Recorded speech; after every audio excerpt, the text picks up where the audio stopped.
Anda kembali bersama kami di Sapa Indonesia Malam. Saudara, kasus pembunuhan Yosua yang melibatkan Verdi Sambo tak hanya menjadi sorotan publik.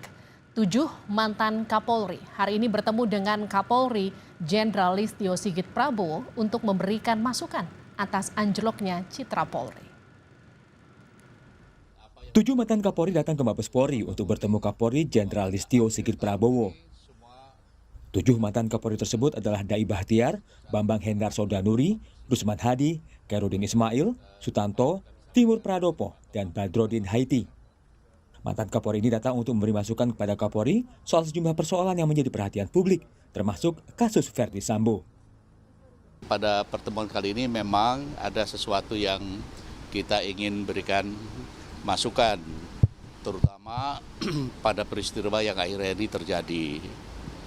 Tentu kami memberikan dorongan, semangat, spirit bagi mereka untuk tabah dan juga berpikir rasional untuk menghadapi situasi ini sehingga betul-betul apa yang dirasakan masyarakat sebagai sesuatu yang dapat menurunkan kepercayaan masyarakat pada polisi, tentu akan dilakukan langkah-langkah yang konkret. Bagaimana Kapolri bisa melaksanakan tahapan-tahapan secara konkret apa yang menjadi arahan Bapak Presiden, yang pada akhirnya kecintaan masyarakat kepada Polri pada waktunya akan dirasakan, akan timbul kembali.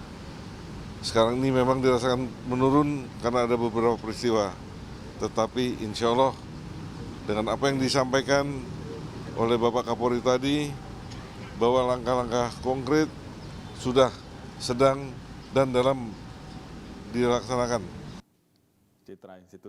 Dalam wawancara di program Satu Meja Kompas TV pada 7 September lalu, Kapolri Jenderal Listio Sigit Prabowo mengakui citra Polri turun akibat kasus Verdi Sambo. Ada peristiwa Sambo ini memang dampaknya luar biasa. Angka kita tiba-tiba turun di angka berapa? Sekitar 54, sekian ya dari Mas Burhan. Dan tentunya ini pukulan buat kita tentunya. Jadi inilah yang kemudian tentunya menjadi tekad kita untuk betul-betul bisa menuntaskan.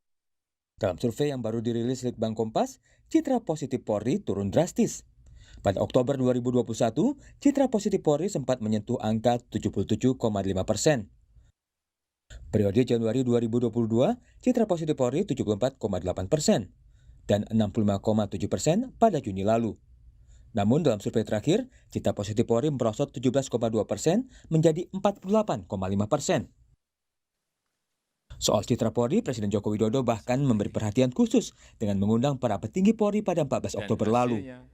Presiden bahkan memberi arahan khusus pada Polri, mulai dari soal pungli, gaya hidup mewah, hingga visi Polri presisi selama ini. Visi presisi Pak Kapolri, saya minta juga tidak usah jelimet-jelimet. Tolong disederhanakan. Sehingga yang di bawah itu mengerti apa yang harus dijalankan. Apa sih kalau disederhanakan? Ya tadi yang Kapolri sampaikan tadi. Polri sebagai pelindung, Polri sebagai pengayom, dan Polri sebagai pelayan masyarakat. Intinya akan ke sana. Presisinya itu apa? Jelasin sekali lagi. Secara sederhana dan jelas. Sehingga gampang ditangkap visi itu. Kasus pembunuhan Brigadir Yosua yang melibatkan Verdi Sambo tak hanya membuka mata publik soal pembunuhan berencana yang melibatkan bawahan Sambo. Namun kasus ini juga menguak upaya penghalangan penyidikan yang diskenario langsung oleh jenderal yang menjabat Kadipropam Polri, Verdi Sambo. Tim Liputan, Kompas TV. Saudara, kasus Sambo membuat 7 mantan Kapolri prihatin karena kasus ini membuat citra Polri jatuh. Survei Litbang Kompas terbaru bahkan menunjukkan citra positif Polri merosot tajam dari 77,5% di tahun lalu menjadi 48,5%. Artinya di bawah 50%. Untuk membahas hal ini kami sudah terhubung dengan peneliti Litbang Kompas Rangga Eka Sakti. Mas Rangga, selamat malam. Ya, selamat malam, Mbak. Sebelumnya kami juga sudah berupaya mengundang mantan Kapolri untuk hadir bersama sebagai narasumber, namun masih belum mendapatkan jawaban. Kita kembali ke Mas Rangga. Seberapa besar kasus Verdi Sambo ini membuat citra Polri merosot, Mas Rangga? Ya, bisa kita lihat ya, memang dari 2021 Oktober ya, tepat 1 tahun sebelum ini, itu citra Polri, citra positifnya berada di kisaran 77,5%.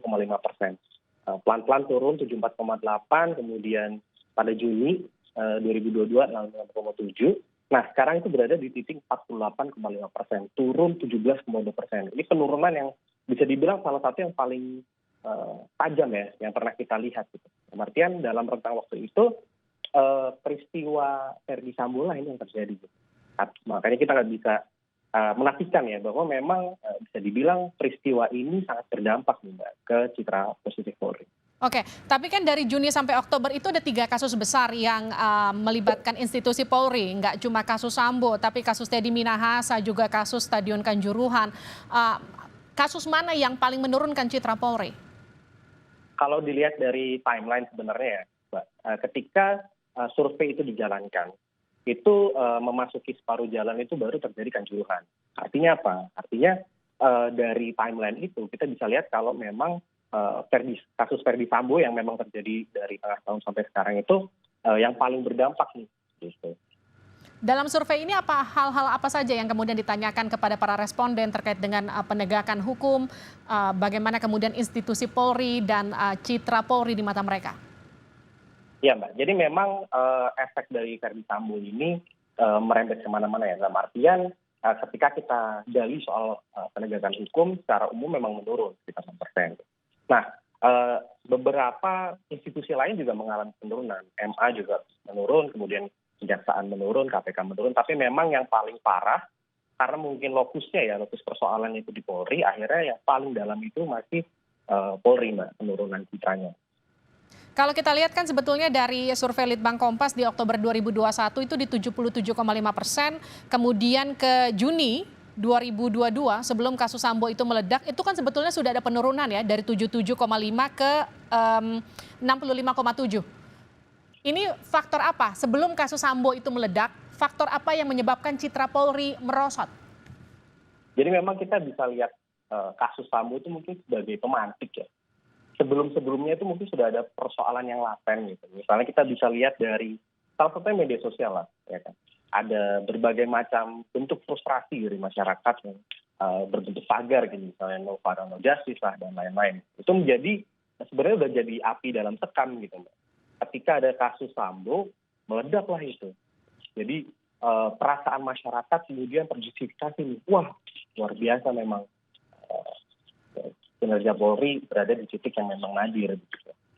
Mas Rangga, pasca banyak tragedi yang kemudian melibatkan institusi Polri, Kapolri kan juga berkali-kali menyatakan meskipun citranya merosot, ini kemudian juga jadi momentum mereka untuk mereformasi institusi Polri, melakukan pembenahan di berbagai lini dan juga sektor. Apa ini juga kemudian jadi direspon baik oleh para responden? Nah, ini yang jadi paradoks, Mbak. Jadi kita juga mencoba untuk menanyakan kira-kira ketika berhadapan dengan kinerja Polri secara langsung ya di tengah masyarakat, fungsi Polri sebagai memelihara keamanan dan ketertiban, kemudian menegakkan hukum, kemudian mengayomi, itu respon masyarakat itu cenderung positif. Artinya ketika bersentuhan itu positif.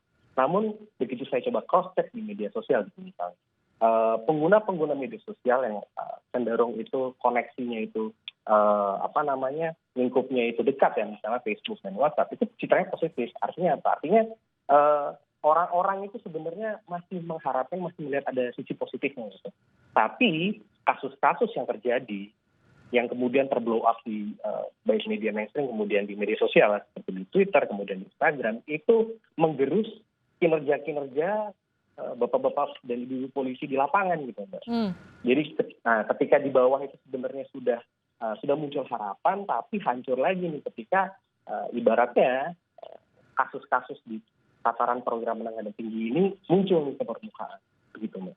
Oke, Mas Rangga, ini kan ada 1.200 responden yang dilibatkan oleh Litbang Kompas dan juga tersebar di 34 provinsi. Kalau kita melihat dengan kasus-kasus yang besar yang melibatkan institusi Polri, mulai dari Sambo, Teddy Minahasa sampai Kanjuruhan, apakah kemudian citra Polri itu merosot secara nasional di 34 provinsi itu atau hanya di beberapa provinsi-provinsi tertentu saja? Ketika saya coba cross itu memang di semua, Mbak. Jadi secara geografis iya, kemudian secara generasional juga iya, secara hampir di setiap pembagian demografis kita lihat memang seragam gitu, semuanya turun memang. Oke, dari apa yang kemudian dilakukan oleh Jenderal Listio Sigit Prabowo Kapolri untuk kemudian mereformasi total institusi Polri dengan sekarang misalnya tidak boleh melakukan tilang di tempat, salah satunya, kira-kira apakah ini kemudian nanti akan direspon baik oleh responden di survei selanjutnya, ini kapan akan dilakukan? Kita bisa lihat hasilnya. Ya, rencananya sih mungkin akhir tahun ya, atau Januari mungkin ya. Nanti masih digodok, cuman harapannya ya memang ini akan berdampak.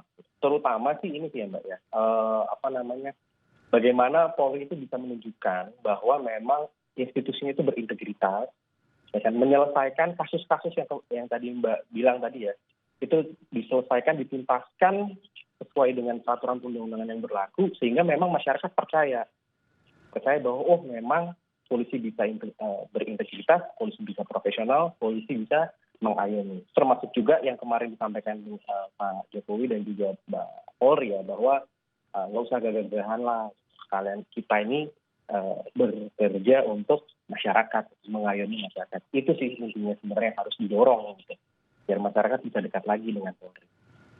Oke, tentu harapannya reformasi di tubuh Polri ini bisa dilakukan lebih cepat untuk kemudian menaikkan citra Polri di mata masyarakat. Terima kasih telah bergabung bersama kami Rangga Eka Sakti dari Litbang Kompas. Ya, sama-sama Mbak.